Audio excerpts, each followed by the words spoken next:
And unfortunately, after all the brilliant speakers, you're now dealing with a woman that talks too much. So, and I have to stick to my time, apparently. Gavin, that's a very tough ask. But Gavin started talking about the road freight industry and you as members complying yourself out of business. And then he gives me the topic to talk about, which is compliance. So I think that's incredibly unfair, but Gavin, I'll give it my best shot. My topic today is to talk about approved economic operators and how that can make your life easier. So firstly, I think I must possibly explain to everybody what approved economic operators are and give you a little bit of context. So I'm now talking to the people that are going cross-border. I think one of Gavin's challenges also was identified, and you can see certain people of the RFA have aged considerably after they joined the NLCC, that they are now dealing with congestion at the border post. And they sometimes ask, why don't I sleep at night and why am I up so early in the morning? Because we deal with the Lebombo border. Any of you that use the Lebombo border will know what I mean. So I really want to start with just giving an inter-Africa trade context. We also refer to the AFTA Free Trade Agreement. And the WTO Director General stated that 15% of inter-Africa trade is too little, and I fully agree with her. And the fact is that Africa's only got 3% of global trade is also too little. So what she stated was that we need infrastructure, and I think we all agreed with that. We also need to digitize more, hence my reference to the AI bot running all the prices up. And we also need to reduce trade costs. If one look at the typical inter-Africa trade context, and particularly to the corridors, and I think today's discussion about the multimodal approach is also very applicable, but transport costs for least developed countries is 21% of landed cost. Now that is a huge amount, and for landlocked countries, it's 19% of landed cost. And you all know that you cost the time that you're spending at the border into your costing. I know you tell your clients you don't do that, but we know that you do that. Because you cannot afford for a truck to stand between 5 to 6 days at the border post and not get some income for it. So we know that it's lengthy and costly on the road corridors. And also what's very important, there's a lot of talk, and Ongama, thank you for your prediction on the new Minister of Trade. Where is he? I was so hoping you're going to pop a name out of the box that we can get excited about it. But it's not always the tariffs that's the problem, but it's often the non-tariff barriers that's a problem. And non-tariff barriers are really those things like the border post. You get harassed by the police, you get harassed by the border officials, you get harassed by other people, and then you get mugged in the process. So those are the things that we need to look at. So what is an approved economic operator? And you'll note we use a lot of acronyms in this space, purely to confuse you, because sometimes we don't even know what it means. But to keep it simple, it is any person or entity that is involved with the movement of goods across the border. Very often the perception is that it's primarily focused on the importer, exporter, and possibly the customs broker or freight forwarder. But in fact, the whole idea of the AEO program came after 9/11. And can you believe it, 9/11 has still got an impact on us today, because customs authorities realize that they're not only responsible for actually collecting your money and also making sure that you're compliant, but they had to ensure that it's also safe. So the reference to the safe framework of standards is really from the World Customs Organization, and that means the whole chain of movement needs to be safe, and that includes you as transporters into the AEO framework. It is an internationally recognized standard, so for you that are working in international companies, reach out to possibly your tax division or your group compliance division, and you'll find that they have already started working, particularly in the EU and America, on these type of programs. But it is it's an imperative now for us to mobilize AEO within South Africa and also within the African continent. And you'll see in the examples that I'm going to use why it is so important. So the rationale for AEO programs, I actually got this the other day, and I want to ask you, what is wrong with this picture? If you look at 220, what did we see what was going to happen to us? And what did we miss? Sure, you had too much sugar. I was expecting hands to go up very quickly. The dreaded COVID was missing. And this leads into risk is what you don't see. Nobody in 220 expected COVID to come. We all know what COVID did to us. And the AEO program is trying to mitigate some of these risks that we don't see. So it's a partnership program with customs. It's not often that you hear the word partnership and customs in one sentence.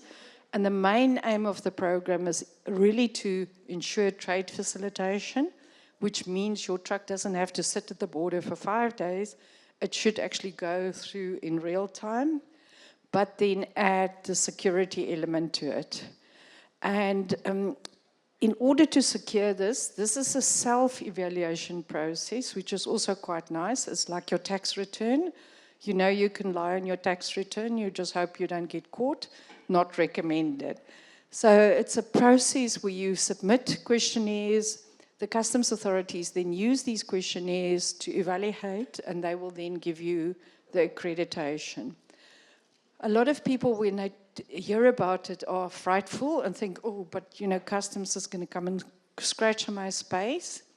One of the focus areas of the AEO program is to say that any level of non-compliance that are picked up is actually then put as a work plan, and you need to improve on it. So it's not that SARS or any of the customs authorities are going to come in and actually start penalizing you. The idea is really to identify any weaknesses and for you to then to be able to approve it. So our appeal is really, don't be fearful of this program, but actually use it to your own benefit. There's a whole things of benefits, which is really recommended benefits by the WCO. I'm not going to go through them in detail. I'm going to show you a success story. So I'm using the example of what happened in Eswatini. Eswatini launched the AEO program about 2 years ago, and they've pitched that as your passport to be able to travel internationally, which is a nice way to do it. And they accredited 3 companies in January of this year. And I'm telling the story of one of the companies that was actually accredited as part of this. So at the launch, the Eswatini Revenue Authorities referred to your AEO as your diplomatic passport. For all of us that stand in the queue and then somebody comes zip past you and just goes through the gate, that's the equivalent in the AEO program. Montigny received their AEO accreditation with great pride, being only the second company in Eswatini to actually get their accreditation. And you can see that they move a vast amount of volume. They move 200 trucks across the border on a daily basis from Eswatini to South Africa, and they've also got return business coming from South Africa. So it's a lot of volume to deal with. And you can imagine if one of those trucks is taken out of commission or stand, what impact it's got on them. So after Montigny actually got the AEO accreditation, we send them a questionnaire and we asked them, are you actually getting these benefits? And this was their answers. So they felt that their processings at the borders were done quicker, their turnaround was quicker, but I think very importantly, and it's something that we sometimes forget about, is the customer on time and in full fulfillment had actually also improved. And that's something that is important for every single trucker. If you can get the stuff to the right place, right volume, on time, I see some head shaking here. Then obviously when you come for your RFQ, you're going to be on top because your performance are going to be very good. Also, they felt that they weren't incurring any of the standing times or the wasted cost, and inspections came down, and they really felt that they had this VIP status, which is very good because that is how Eswatini wanted to pitch us. Inspections, we know this is our dreaded thing at the border, where your truck got stopped and you must either unpack it or explain. They really felt that the inspection arrangements had improved. They felt that they were attended to quicker and that they were given priority. So these are all important things. Very important, as part of this program, you also get a client relationships consultant. So it's like having a private banker. When you phone, they need to answer the phone and they need to respond to your queries. So you can already see here now I'm VIP and I've got my private banker, so I'm in a good space. So Investec, where are you? Make sure the private bankers answer the phone, okay? And I'm an Investec client, and I can tell you they do. So now on this feedback, we wanted to go and evaluate and see, can we actually support what the client's perception was with data? Me being quite an analytical person and wanting to look at things more from a data point of view, is this green line really better?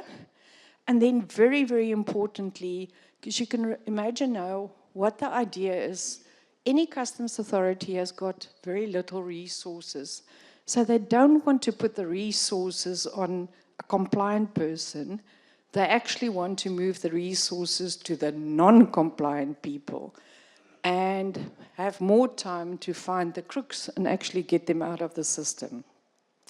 So what we did is we did an analysis, both from the movement to South Africa and the movement from South Africa to Eswatini. And sorry, I still struggle. I still want to call them Swaziland. The declarations that they do showed us that there was a marked improvement. And we actually took it over a year period. So you can see that they were trending quite well. They then had a big blip here in July, August. And you're going to see it, and I'm not an economist, and normally it's the economist that shows the graphs. I'm feeling very proud. I've got some graphs to show today. And see, they're simple graphs. They're not very complicated ones. But that anomaly that we saw in the July-August period was really to do with systematic problems that we had over that period that caused a lot of delays and a lot of problems. So it's actually an anomaly. So you can see in terms of getting the proceed to borders, it really improved and it continued to improve. The number of cases or interventions, look at that phenomenal drop that they had. And I mean, that means your truck stands less at the border and it gets interfered with less. So we're very happy with this development. Then we wanted to see on the South African side, now you'll see it mimics what happened on the Eswatini side, because that time when we had the problems, it was on both sides. But again, looking much better in terms of proceed to borders. And this is in minutes. So anybody that tells you that they are struggling to get releases, and Gavin led on to this, the work that our customs authorities in the region has done has been phenomenal. You can now, on average, get through your paperwork to go through a border within 3 minutes. That is your benchmark. If any of your service providers tells you it takes longer, you need to ask why. So this is statistics over a year. Then we had a look in terms of the gate in and gate out process. So this means when they get to the border, you know, there's that little piece of no man's land that you drive through and then you go out on the other side. Now, these two graphs are actually overlapping, which means as quickly as what you get in, there is so little difference in minutes before you get out on the other side. Again, a phenomenal achievement and greatly enhanced, and you can see the improvement in the time because of the AEO process. South Africa, obviously, when they were looking to become AEO, they do have a higher level of inspections then to make sure that you are okay. So they don't always only take what you filled in on the form, they also go and validate it. But look what happened in February, March, and April. No cases. Now that is the scenario that you want to be in, because then you really know. And I think, I'm not a transporter, but I think what is critically important for a transporter is to know if I've got to send my truck to a place, I can get there within this period and I can bring my truck back and I can send it again. So that's kind of what we refer to being consistent and reliable and predictable. And then we analyzed all the results and we found that there's a 37% reduction in the clearing time. There was a 92% reduction in the documentary inspection time, and the time at the border reduced by close to 60%. Now, if you look at the fact that 19% of the cost is tied up in transport, and we can cut 60% of the time out of a certain part of the journey, and we can replicate this over the continent, we can only be in a good position to move forward. And that's really the dream. So what we said then, what is the narratives of success? And you all thought you're going to come and listen to me today, but you're actually getting homework after this. So we want more participation and more people to sign up. In 6 months' time, I'm going to come and visit each of you and make sure you have gone through this process. We want to show some trade facilitation successes. We want to ensure a high level of compliance. And when I started to talk, I said, you getting yourself into trouble because of compliance. This should be a light level of compliance. We want to show wins for companies that are on the compliance journey, because it does take time. The good news is that SARS introduced 3 levels of compliance. The first level of compliance is like a light touch. You know, have you got a bank account, blah, blah, blah. That takes 7 days. So if you can just fill the form in, get it to them, you will get a AEO accreditation within 7 days. The next level is what we refer to as AOC, again, another acronym. Sorry, Jeremy. It's where they look a bit deeper at your compliance level, and then AOS, which is really the security part. Now, when I refer to security, it is the things that you anyway do. I find it quite interesting because SARS comes and says to us, no, but you know, have you got cameras? Do you lock your gate? Have you got security? And we're like, hey, yeah, we do that in normal business course. So security is really around what is the impossibility that things can go wrong, that people can smuggle drugs onto your truck. That's the kind of stuff that they would look at. And then we are asking the Customs Authority to really make it difficult for non-compliant and illegal operations. Because we say, if we're going to do this for you, what are you going to do for us? And I think that's JF Kennedy that said, what can you do for us? And our expectation, and in the latest strategy meeting with all the revenue authorities in the region, they're talking about having more bite. I don't know if you guys saw earlier in the week, they actually did a major cigarette bust. I think it was 300 million that had come in from Mozambique. They were able to detect this and pick it up and actually stop that shipment. So that for us is the wins, that the authorities can start focusing on the illegal guys, because we as the Road Freight Association have only got members that are all legal. Yes, Gavin, I hope so. So this is really a call to action, the part where I said you're going to get your homework. We, in association with the Road Freight Association, will be running 2 workshops on the 5th and 7th of June. We invite you to please join us. Then we're going to go into more detail around the program, show you the questionnaires, put you in touch with the right people, and get the process going. It is a It's the flagship program for all the customs authorities, not just in our region, but across the continent. The East African community is doing incredibly well. So even if you're operating Zimbabwe, Zambia, and into DRC, these programs are across all the regions. And once you've applied for one program, where there is mutual recognition between the two authorities, for example, South Africa and Uganda signed a mutual recognition agreement. You don't have to go through the process again, for example, in Uganda. So please join us. There is some flyers at where you registered to get the details. Join us on the program. We'll explain it to you and we'll help you to go through this journey, because we want all the RFA members to really be part of this process. Now I'm going to do a little bit of a quiz, my own one. So I'm going to ask the question, what day are we celebrating today?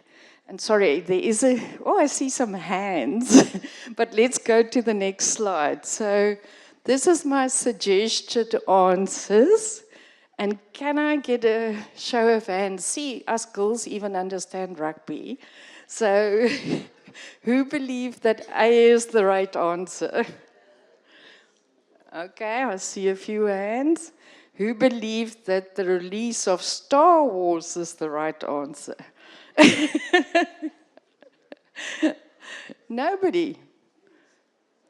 Okay, one answer. Who believe that it's Africa Day today? Oh, well done. D, SpaceX Dragon, just for you that don't know.